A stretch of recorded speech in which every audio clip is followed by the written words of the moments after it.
So a common piece of advice that people hear when you're learning how to grow Venus flytraps is to grow them outside in full sun. So how come I'm growing them indoors inside of this grow tent? Well, let's find out.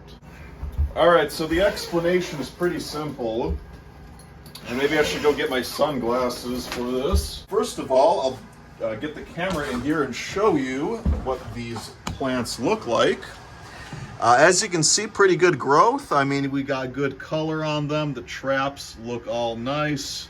We got a lot of blooming here, a lot of flowers. So overall, really nice looking plants. Why am I doing this? The common advice that people hear for Venus flytraps is to grow them outside in full sun, and they're cold hardy, so just leave them outside all year. In the winter time under the snow, they'll be fine. Now, I do agree with this advice. However, what you have to keep in mind when growing plants, or at least what I try to keep in mind for any plant that I'm growing, is to replicate the natural conditions it would experience as closely as I can replicate where I live. So in North Carolina, the climate is a little bit different than Chicago. Here it's more cold. We get snow all throughout April. Whereas in North Carolina, starting in March, they would already be growing and sending up those flower stalks. So instead of having March, April, May for springtime growth, and June, July, August, a little bit of September, basically every year my plants were dormant from October until May. And that really shortened the growing season. I don't have a greenhouse. So I decided what I'm going to do is I'm going to grow them outside in the summertime, and then in the fall, they're still outside getting used to the colder temperatures. They go into a cold frame or into the garage to get protected in the wintertime, but still experience dormancy, close to freezing temperatures, but not at freezing. And then in March, I transfer them into the grow tent. So March, April, May, I get the full 3-month springtime season artificially replicated in this grow tent with this light, where I can get a lot of great growth. I get a head start on the growing season.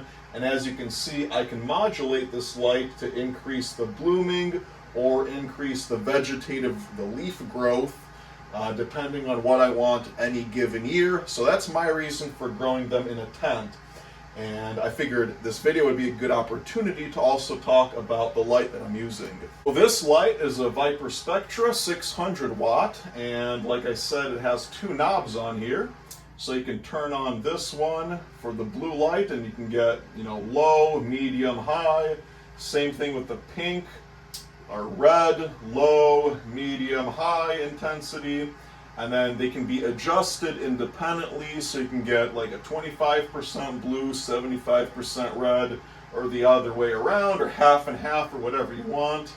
I've been leaving it about half and half, maybe a little bit less on the blue, just to pump out the extra light that they need in the correct spectrum for blooming and producing all these flowers for cross-pollination. But I haven't really found the need to crank it up to its maximum power output.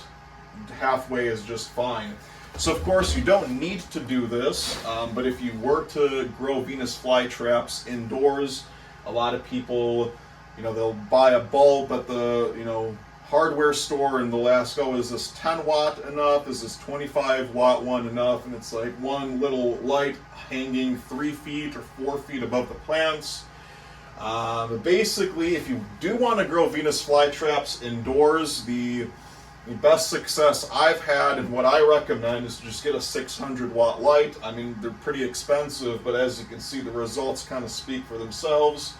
I basically decided if I'm going to do this, I'm not going to skimp out. I'm just going to do it the right way. And you don't even really need the tent. All you need is the light and some kind of way to hang it from something above your plants, and they will get all the light they need pumped directly over all that leaf surface, and you'll have healthy plants. Like I said, you can modulate it if you want to do some flowering experiments. You can crank the flowering or the vegetative light, because these lights were designed for something else, not Venus flytraps, but they can be used for any plant that you do want to send into flower, or if you just like modulating what kind of growth you get on your plants. So other than that, I mean, pretty standard. They're just under a light and they get watered so that the sphagnum moss stays moist and never dries out. Sometimes they stand in the tray of water, but I frequently let that dry out completely before refilling it. Pretty much standard Venus flytrap growing.